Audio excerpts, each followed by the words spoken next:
I am really thankful for this opportunity. I consider this a privilege, and often I've come to realize that critical elements are very important in life. I think what Gajendra and Akhil are doing in terms of managing the slides so flawlessly decidedly deserves a mention and a little bit of an applaud, because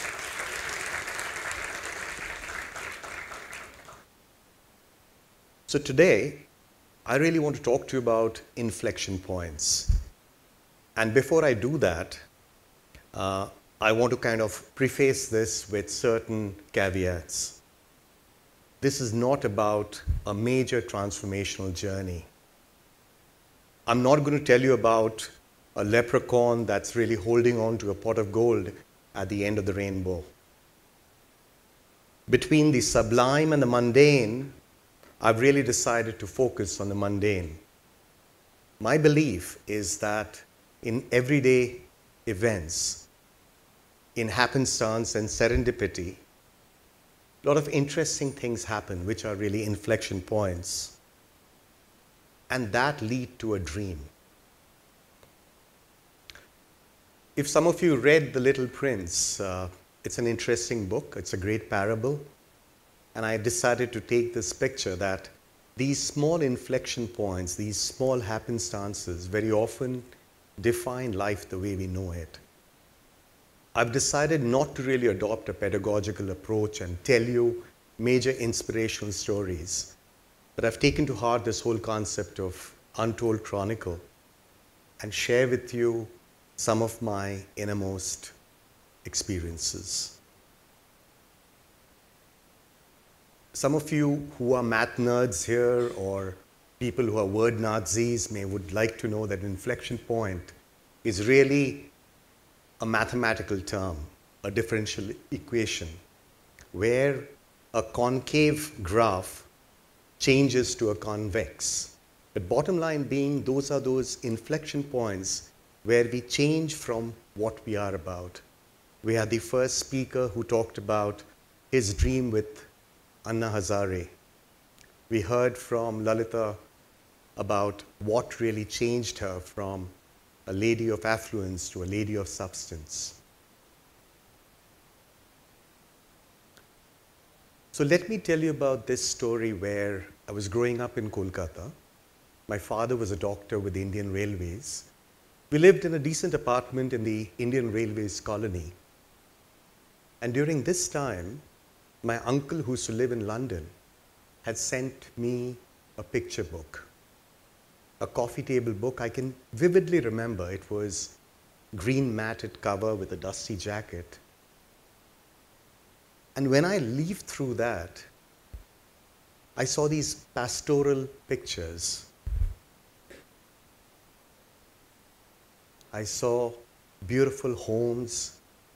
I saw scenery of the basic essence of season. Amongst us Bengalis, we wax eloquent about seasons. We call it Grisho, Shorotkal, summer, autumn.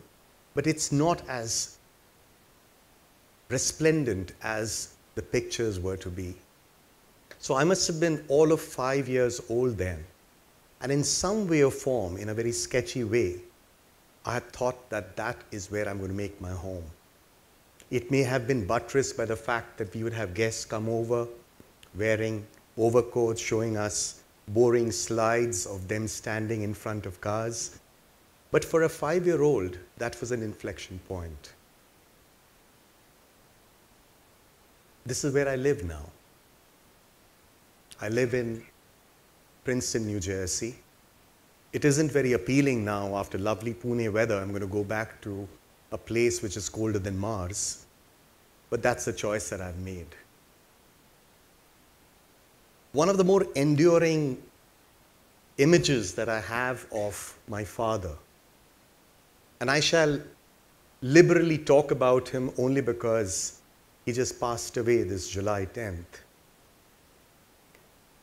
I used to often see him poring over these timetables, which were these almanacs with fluorescent colored train schedules, green and pink and oranges. Some of you may not even remember that. He would clearly think about, if you were going to Shimla, when does the Kalka mail reach Kalka and change from broad gauge to narrow gauge? We would talk, detailed conversations would be about how do we travel from Kolkata to Chennai, and once we land, will we have enough time to go and see Rameshwaram, come back, and then take the train to Kanyakumari. During these visits, and again, some of you may or may not know, Bengalis have perfected budget wanderlust. Wherever you go in smaller parts of India, very often in a budget tourist spot, you're going to see Bengalis wearing horrendous sweaters and trying to convince you that they know everything about tourism. So during these visits, we used to visit New Delhi. I used to like the crisp winter weather. I used to like the fact that people were much better turned out sartorially. And during this time, I started going to some of our relatives' home where they lived at GK1 and GK2, Greater Kailash 1 and Greater Kailash 2. And what I was taken up, I must have been again all of 9 years old, what I was really taken up was the fact that they used to have these beautiful glass panel. It would open up into a lovely green patch of little lawn. They would have their tea or coffee or breakfast. And very recently, I architected and designed a home in Bangalore. And the first thing that I did, I repeat, the first thing that I insisted with my architect was I needed a large panel door which should open out to a green patch of lawn. This is after 47 years. A thought that had germinated or which was a will sprung in a 9-year-old turned out to be as important for him that he had to bring it out of the system. Those, my friends, are inflection points. I've come to realize, and that's really why I was so keen that I come here, this was more for me than you, that I think it's extremely important that we absolutely sensitize ourselves about these inflection points and ensure that we are perpetually catching some of these drift. Again, my father moved from the Indian Railways to the port. We were in Gujarat, small town, and the highlight of our weekends used to be we used to get invited to a ship. We'd be hosted by the ship captain. In one of those evenings or soirees, I came across a dusty National Geographic book. It was about silicon. It was about the fact that very plain sand was changing world. This was circa 72, 74. There was a picture of Cupertino looking down into a lighted valley. Again, a lot of things were coming together. The desire to be in a splendid country with great weather or seasons. This aspect of trying to work with people in different areas. And finally, it cemented that I wanted to be in computers. That led me to try and do engineering with computer engineering and electrical. And that is something that I have come to believe is extremely important, everything that we do in our lives. Again, when I was doing my engineering and MBA, we used to have these CEOs. They were state CEOs. They would say what is required to be said.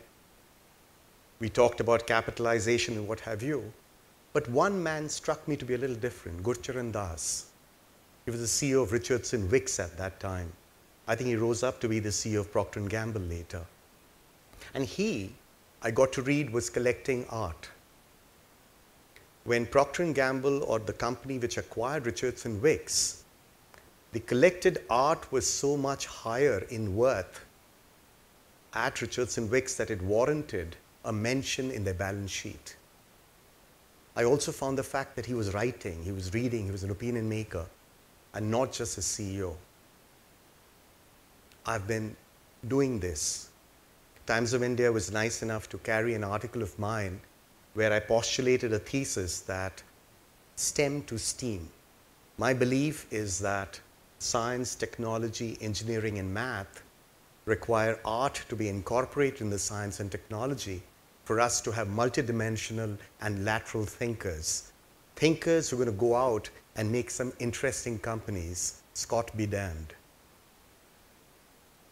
Another country that I have been emulating extensively, Israel. We've all been talking about the global forces that we've been hearing about. Labor arbitrage, professional services is really passé right now. For us to really evolve, innovation and thought process is extremely important. I think Israel is an interesting example for all of us to look out in terms of inflection point. A country which is in the throes of war, there's so much of entropy, chaos, and yet it's the startup capital of the world.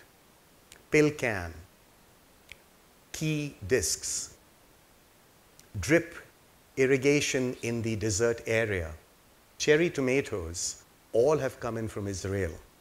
And for us to really build the country that you've been dreaming about, I think innovation on the lines of Israel is extremely important. This is what I really wanted to highlight. Harvard Business Review talks about it. Harvard was a professor at HBS, and I really don't want to quote it, but that is an area where we perpetually need to look at. It could be as mundane as a young child trying to think how he wants to lead his life. But it's extremely important for all of us not to patronize that child, but to create an environment where we celebrate this whole aspect. I'm still envious. I'm envious of what Google is doing. Much in spite of what was said, there's disruption that's happening. I think Travis Kalanick, Indra Nui actually mentions that every month she reaches out to some of these opinion leaders to understand what's really happening. Facebook is all about democratization of information. Google is genuinely about ubiquity of information. There is an overarching value in what these innovative companies are doing. WhatsApp is not exactly very popular in the US, but out here, I really like the fact how insouciantly every time you see a new feature getting incorporated at WhatsApp. It's become a real platform for many of us to communicate. And then, of course, if some of you have not read Hit Refresh, I strongly recommend you do. I think he's bringing in empathy. He believes scorched earth philosophy is not what we need, something that we are emulating.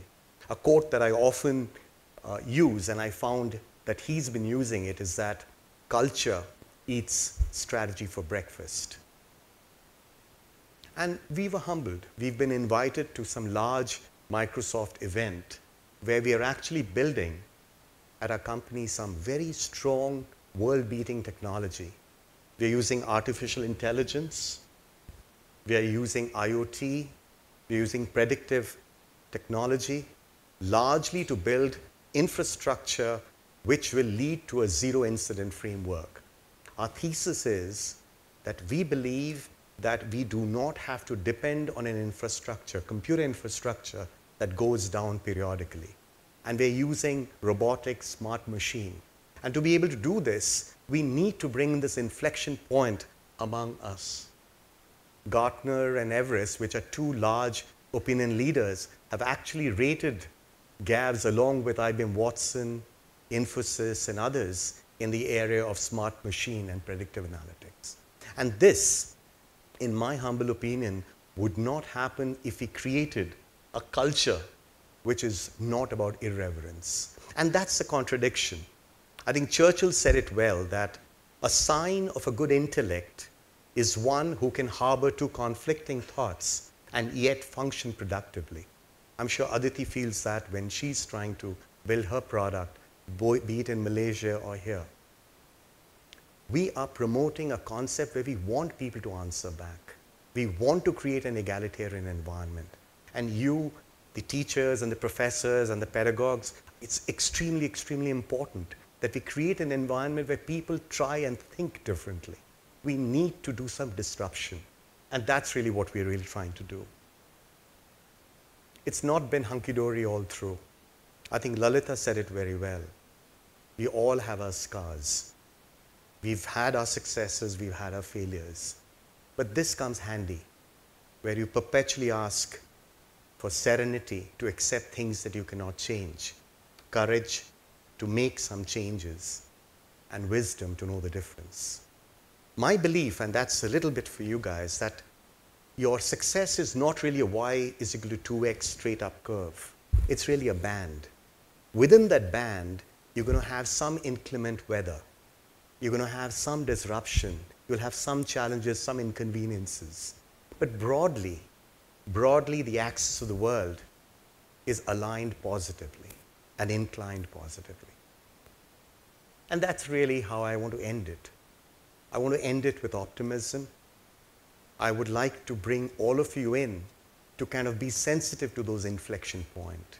In our day-to-day humdrum, let's think of Elon Musk when he says that it's okay about problem solving. It's okay to do your daily job, but let's do something inspirational, where he talks about that human race is at risk if we only reside on the earth. And it'll be lovely if we could also reside on Mars, so you have two strains of humanity. That is the level of discussion and thought process that India needs. And with that, I'd like to end it. Thank you very much.